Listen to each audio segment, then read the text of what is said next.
हाँ बच्चों ध्यान दो इधर। आपका जो ये चैप्टर चल रहा है विज्ञान के अंतर्गत जीव जन्म कैसे करते हैं, इसमें आपको 2 पॉइंट पढ़ना है। एक तो पुष्पित पादपों में लैंगिक जनन के विषय में तो पढ़ाया गया है, जैसे कि अलैंगिक जनन हो गया, कायिक जनन हो गया। अब लैंगिक जनन इस समय चल रहा है, तो पुष्पित पादपों में लैंगिक जनन और दूसरा पॉइंट पढ़ना है में जंतुओं में लैंगिक जनन। ठीक, तो हम इस समय ये पढ़ रहे थे पुष्पित पादपों में लैंगिक जनन कैसे होता है, जिसके लिए हमने कई सारी चीजें बताई कि पुष्प पौधे का जन्म होता है, पुष्प में नर जनन अंग पुंकेसर, मादा जनन स्त्री केसर होता है। पुंकेसर में परागकोश पाया जाता है, जिसमें परागकण बनते हैं। परागकण नर अंगों की प्रथम कोशिका होती है, परागकण नर अंगों की प्रथम कोशिका होती है, जबकि स्त्री केसर में अंडाशय होता है। अंडाशय के अंदर बीजांड पाया जाता है। बीजांड में भ्रूणकोश का निर्माण होता है। भ्रूणकोश मादा अंगों की प्रथम कोशिका होती है। परागकण जब परागकोश से निकलकर स्त्री केसर के वर्तिकाग्र पर पहुंचता है तो इस क्रिया को कहा जाता है परागण। परागण करने के पश्चात परागकण का पुनः अंकुरण होता है, विकास होता है वर्तिकाग्र पर। वर्तिकाग्र में निकलने वाले जल एवं मकरंद को अवशोषित करके परागकण खो जाते हैं। परागकण के अंदर पाई जाने वाली जो ट्यूब न्यूक्लियाई है वो पोलन ट्यूब का निर्माण करती है, परागनलिका का निर्माण करती है, तथा उसकी जो जनरेटिव सेल होती है वो विभाजित होकर के 2 कुमड़ का निर्माण करती है। उन कुमड़ों को क्या कहा जाता है? उन्हें कहते हैं एंथ्रोजॉइट्स। एंथ्रोजॉइट्स यही है नर युग्मक, इनको कुमड़ भी कह सकते हैं। कुमड़ ये क्या है? इन्हें हम कहते हैं नर युग्मक। क्या कहते हैं? नर युग्मक। और अंड कोशिका अर्थात भ्रूण कोश में पाई जाने वाली जो अंड कोशिका होती है, भ्रूण कोश में पाई जाने वाली अंड कोशिका, ये एग सेल, इस एग सेल को हम कहते हैं, क्या कहते हैं इस सेल को? मादा युग्मकोद्भिद। ठीक, तो आप लोग ये जान गए कि नर युग्मकोद्भिद होता है कुमड़ एंथ्रोजॉइट और मादा युग्मकोद्भिद होती है अंडाणु। क्या होती है? अंडाणु या एग सेल। तो हमें इसके आगे अब क्या पढ़ना है? इसके आगे हमें पढ़ना है निषेचन। क्या पढ़ना है? हमने बताया था कि निषेचन को अगले वीडियो में पढ़ाया जाएगा। तो निषेचन आप लोग देखिए, निषेचन क्या होता है। पहले तो निषेचन की परिभाषा क्या हो जाएगी? नर तथा मादा युग्मकों के संलयन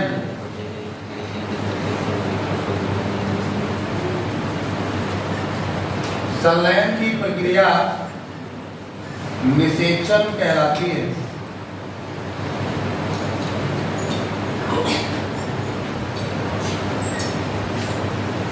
जिसमें नर युग्मक क्या होता है? कुमड़, और मादा युग्मक क्या होता है? अंडकोशिका। ये दोनों मिलकर के निषेचन क्रिया कहलाती है। निषेचन के फलस्वरूप युग्मनज बनता है, जाइगोट। क्या बनता है? युग्मनज के फलस्वरूप जाइगोट बनता है। निषेचन के फलस्वरूप, युग्मनज के फलस्वरूप, निषेचन के फलस्वरूप। निषेचन के फलस्वरूप या पश्चात, निषेचन के फलस्वरूप युग्मनज, इसी को बोलते हैं जाइगोट। युग्मनज का निर्माण होता है।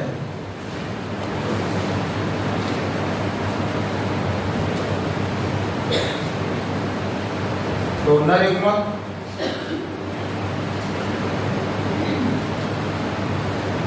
जिसको हम कोमड़ कहते हैं, प्लस मादा युग्मक, जिसे हम अंडकोशा कहते हैं,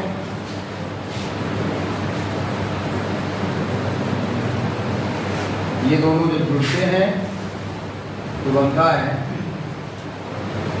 युग्मनज, जिसे जायगोट कहते हैं।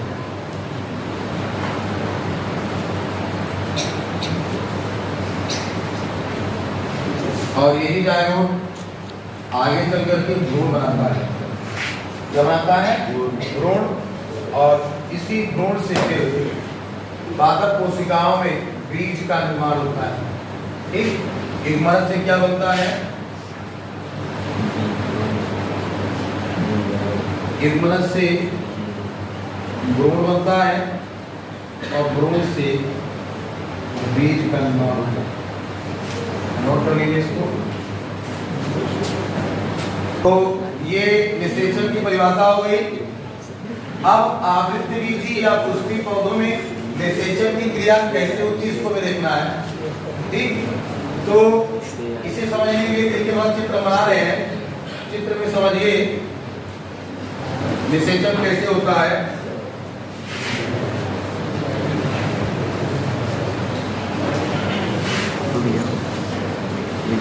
वैसे तो आवृतबीजी में निषेचन डबल होता है, दो निषेचन।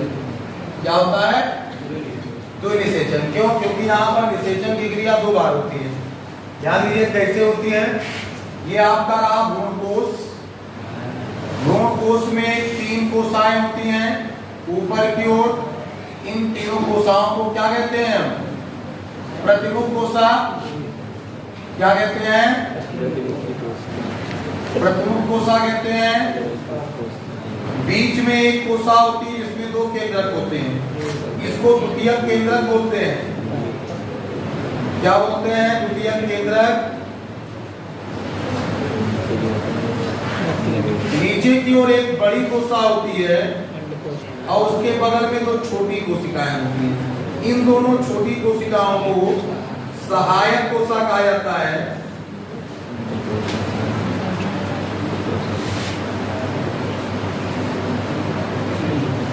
और इस बड़ी कोशिका को क्या कहते हैं? हाँ, अंडकोशा या एग सेल। ठीक, अब देखिए जब इधर परागकण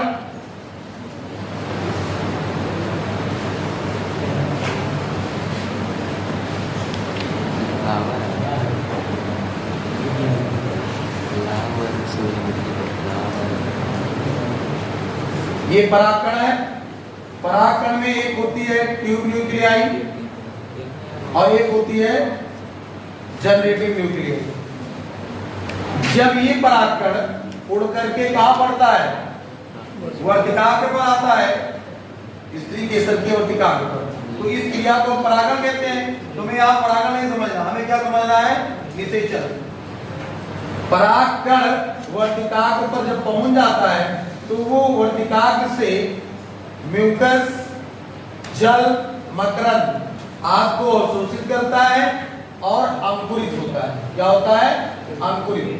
तो अंकुरण के समय क्या क्या परिवर्तन होता है कि जो ट्यूब न्यूक्लियाई होती है वो ट्यूब न्यूक्लियाई अंताभिपी को, अंताचोल को बाहर निकाल करके, यहाँ बाह्यचोल में एक छिद्र होता है। बाह्यचोल में क्या होता है? छिद्र।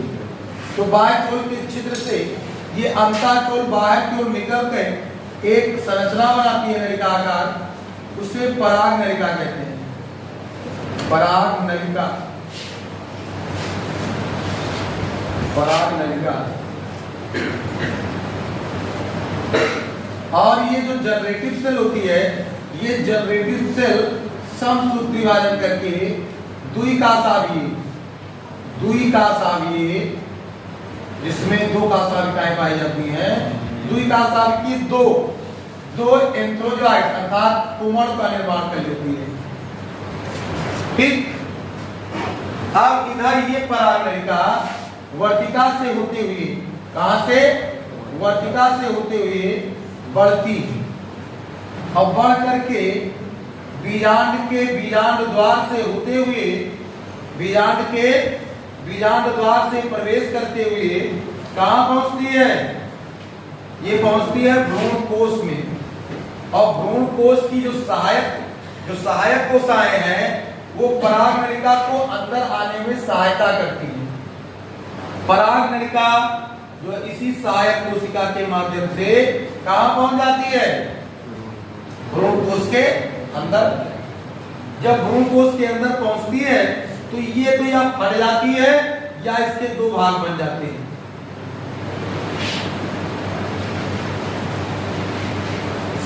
ये इस प्रकार। अब इसी समय इस पराग नलिका में ये दोनों शुक्राणु तैरते हुए आते हैं। दोनों शुक्राणु तैरते हुए आते हैं। अब एक शुक्राणु तो यहां पहुंच जाता है, किसके पास? द्वितीय केंद्रक के पास। और एक शुक्राणु पहुंच जाता है अंडकोशा के पास। ठीक, चित्र में समझ आ रहा है? एक शुक्राणु तैरते हुए पराग नलिका के माध्यम से पहुंचता है किसके पास? द्वितीय केंद्रक के पास। और एक शुक्राणु पहुंचता है अंडकोशा के पास। तो ये शुक्राणु अंडकोशिका से निषेचित होता है और बनाता है युग्मनज। इसे कहते हैं वास्तविक निषेचन। कौन सा निषेचन? वास्तविक निषेचन। और ये दूसरा निषेचन जो होता है इससे बीज तो नहीं बनता है, इसलिए इसको वास्तविक निषेचन नहीं कहेंगे, बल्कि इसको असत्य निषेचन कह सकते हैं। लेकिन यहाँ ये द्वितीय केंद्रक है, इसमें एक केंद्रक है और इसमें एक केंद्रक है। जब दो और एक तीन केंद्रक आपस में जुड़ेंगे तो क्या बन जाएगा? एक तृतीय केंद्रक की संरचना बनती है। कौन संरचना बनती है? तृतीय केंद्रक की संरचना बनती है जिसमें तीन केंद्रक होते हैं। और यही तृतीय केंद्रक की संरचना आगे चल करके क्या बनाती है? भ्रूण कोश बनाती है। भ्रूण कोश एंडोस्पर्म का निर्माण करती है, जो कि त्रिगुणित होती है। क्या होती है? त्रिगुणित। इसे त्रिसंलयन कहते हैं। क्या कहते हैं? त्रिसंलयन। इस क्रिया को क्या कहते हैं? त्रिसंलयन। और यहाँ क्या होता है? ये द्विगुणित, एक द्विगुणित, दोनों केंद्रक आपस में जुड़ गए। यहाँ तीन केंद्रक आपस में जुड़ जाते हैं, लेकिन बना तीन केंद्रकों से ही। और यहाँ दोनों केंद्रक आपस में जुड़ जाते हैं तो ये 2n संरचना बनती है। इसको कहते हैं युग्मनज। क्या कहते हैं? युग्मनज। तो हमने देखा एक बार निषेचन की क्रिया द्वितीय केंद्रक के साथ हुई और एक बार निषेचन की क्रिया अंडकोशिका के साथ हुई।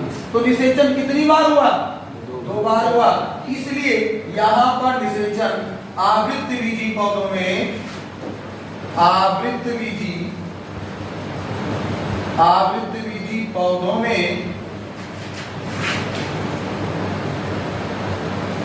पौधों में द्विनिषेचन होता है। क्या होता है? द्विनिषेचन, डबल फर्टिलाइजेशन। ठीक, जिसका हमने आपको फिगर में समझा दिया कैसे होता है। बनाइए, इधर ध्यान दो।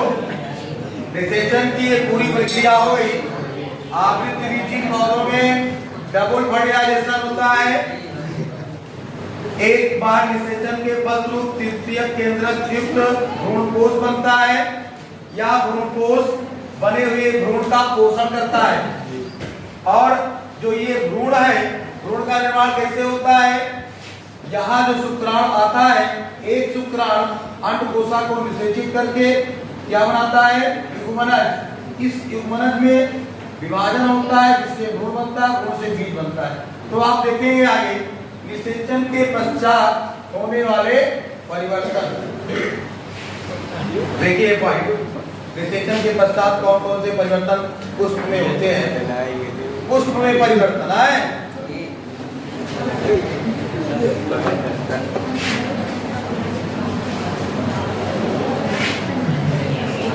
निषेचन के पश्चात होने वाले परिवर्तन।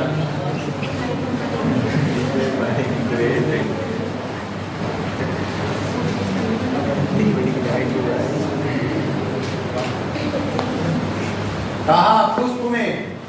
कहाँ? हाँ।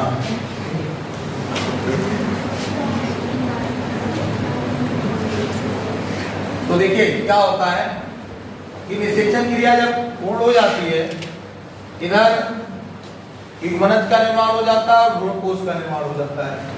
तो अंडकोशा बीजांड के अंदर ये प्रक्रिया होती है। बीजांड चारों तरफ से अध्यावरण से घिरा रहता है, अध्यावरण कठोर हो जाती है। अध्यावरण क्या हो जाती है? कठोर, जो बीज का आवरण बना लेती है। किसका आवरण? बीज। जैसे आप लोगों ने देखा है आम में बीज का आवरण कठोर होता है बीज। नीम देखे होंगे, नीम कौर जो होती है उसको देखे होंगे, उसके अंदर बीज क्या होता है? यही अध्यावरण जो बीजांड का अध्यावरण होता है, बीजांड का अध्यावरण ये ऐसे चारों इधर फैला रहता है, इधर फैला रहता है। यही अध्यावरण क्या बनाता है? बीज का आवरण। क्यों? क्योंकि इसी में बीज बनता है, भ्रूण यही बनता है, भ्रूण से धीरे धीरे बीज बन जाता है, बीज चारों तरफ से अध्यावरण द्वारा घिर जाता है और ये अध्यावरण बीजा आवरण बनाता है, बीज आवरण बनाता है और वो कठोर भित्ति के रूप में बन जाता है। ठीक। और जो पूरा अंडाशय होता है, ये पूरा अंडाशय, ये अंडाशय, फूला हुआ अंडाशय क्या बनाता है? फल बनाता है, फल। जैसे आम में देखा आप लोगों ने, जो आम का गूदेदार भाग है वो कहां से बना? अंडाशय से। ठीक। अच्छा, बीजांड के अंदर जो युग्मनज बना है पहले, उस युग्मनज में कई बार विभाजन होता है जिससे भ्रूण बनता है, भ्रूण आगे चल करके बीज बनता है। ये परिवर्तन हुआ और उसके बाद अध्यावरण कठोर हो जाते हैं, जो बीज का आवरण बना लेते हैं। और अंडाशय का जो नीचे वाला ओवरी वाला भाग है, फूला हुआ भाग जिसमें बीजांड रखा हुआ है, वो चारों तरफ से गूदेदार हो जाता है और फल का निर्माण कर लेता है। ठीक। इस दौरान जो पौधे के शेष भाग होते हैं, पौधे के शेष भाग है, पौधे के शेष भाग मतलब पुष्प के शेष भाग, भाई पौधे के नहीं, पुष्प के शेष भाग, जैसे कि वर्तिका हो गया, वर्तिकाग्र हो गया, यहाँ से निकला हुआ ये भाग क्या है? ये पुंकेसर है और पंखुड़ियाँ निकली हुई है, ये है, ये बात, ये पुष्पासन है। ठीक। और इसी के नीचे क्या पाया जाता है? पंखुड़ियों के नीचे बाह्यदल पाया जाता है। तो जब निषेचन क्रिया हो जाती है, निषेचन परिपक्व रूप से एकदम मतलब इसमें बीज बन जाता है, तब धीरे धीरे ये आइटम पुंकेसर गिर जाता है, पंखुड़ियाँ गिर जाती है, बाह्यदल पुंज जो होते हैं, बाह्यदल पुंज ये गिर जाते हैं, ये सब गिर जाते हैं। ठीक। किसी में और बचता केवल क्या है? केवल ओवरी बचती है, बस ओवरी फल के रूप में केवल अंडाशय बचता है और सब गिर जाते हैं। सभी पार्ट, पुष्प के सभी पार्ट, चाहे वो पुंकेसर हो या फिर बाह्यदल पुंज हो या दलपुंज हो, ये सभी गिर जाते हैं, केवल बचता क्या है? अंडाशय। अच्छा, कुछ फलों में बाह्यदल पुंज बचा रह जाता है, वो चिरस्थायी होता है। जैसे बैगन में, टमाटर में देखा होगा ना, बैगन में, टमाटर में ऊपर देखिए लगा रहता है कैप, हरे रंग की कैप लगी रहती है, बाह्यदल पुंज ही है, वो चिरस्थायी होता है, उसी में लगा होता है, वो गिरता नहीं है। ठीक। गेंदे के पुष्प देखिए, गुलाब के पुष्प देखिए, उसको हम निकाल सकते, निकल जाता है, वो चिरस्थायी नहीं होता है। ठीक। तो ये परिवर्तन आते हैं। अच्छा, कुछ फलों का निर्माण अंडाशय से नहीं होता है, उन्हें असत्य फल कहते हैं। जैसे सेब क्या है? असत्य फल है। नाशपाती असत्य फल है? उधर कटहल, ये भी असत्य फल है। इन सब फलों का निर्माण किससे नहीं होता है? अंडाशय से नहीं होता है, इसलिए इनको असत्य फल कहा जाता है। और जिन फलों का निर्माण अंडाशय से होता है उन्हें सत्य फल कहते हैं। जैसे आम, नीम, पपीता, ये सब क्या है? सत्य फल। सत्य फल और असत्य फल। बहुत सारे फल ऐसे हैं जिनका निर्माण अंडाशय से होता है, उन्हें सत्य फल कहते हैं। और कई सारे फल ऐसे हैं जिनका निर्माण अंडाशय से नहीं होता, उन्हें असत्य फल कहते हैं। असत्य फल में एग्जाम्पल हमने दिया आपका क्या? सेब है, नाशपाती है, कटहल है, स्ट्रॉबेरी है, ये सब असत्य फल है। ठीक, तो ये हो गई पॉइंट आपका। ये पुष्पी पात्रों में लैंगिक जनन, पुष्पी, अब इसको इस पॉइंट में हम इसको दे सकते थे, पुष्पी पादपों में लैंगिक जनन था, है ना? ये भी चल रहा था, पुष्पी पादपों में लैंगिक जनन, ये आपका समाप्त हुआ। इस प्रकार से लैंगिक जनन के दौरान, पुष्पी पादपों में लैंगिक जनन के दौरान फल का निर्माण होता है। किसका निर्माण होता है? फल। अच्छा, फल के अंदर बीज, फल के अंदर बीज, बहुत सारे बीज होते हैं जिसमें दो पत्र बनते हैं, तो उनको कहते हैं द्विबीजपत्री। और बहुत सारे बीज ऐसे होते हैं जिनमें एक ही बीज पत्र होता, दो भागों में नहीं बनता, तो एक बीजपत्री कहते हैं। जैसे मक्का, गेहूं, चावल, जौ, जई, गन्ना, ये सब क्या है? एक बीजपत्री है। जबकि दालें, चना, अरहर, मटर, सोयाबीन और भी आम, नीम, ये सब क्या है? द्विबीजपत्री। क्या है? द्विबीजपत्री। समझ गए ना जी? किसी फल के अंदर बीज जो होता है, उस बीज के दो बराबर भाग हो सकते हैं, उन्हें द्विबीजपत्री। और फल के अंदर पाया जाने वाला बीज अगर दो बराबर भागों में ना बटे तो वो एक द्विबीजपत्री। तो गेहूं, चावल, मक्का, गन्ना, जौ, जई, ये क्या है? एक बीजपत्री है। और उसके बाद फिर क्या है? जो शेष बचते हैं वो द्विबीजपत्री है। ठीक, अब इस पुष्पी पात्र में लैंगिक जनन आपका खत्म हुआ। अब आपका अगला पॉइंट जो शुरू होगा, वो शुरू होगा जंतुओं में लैंगिक जनन। और जंतुओं में जो लैंगिक जनन पढ़ाया जाएगा वो आपको पढ़ाया जाएगा मानव में लैंगिक जनन। ठीक, जो आप देखेंगे अगले वीडियो में। थैंक यू, धन्यवाद।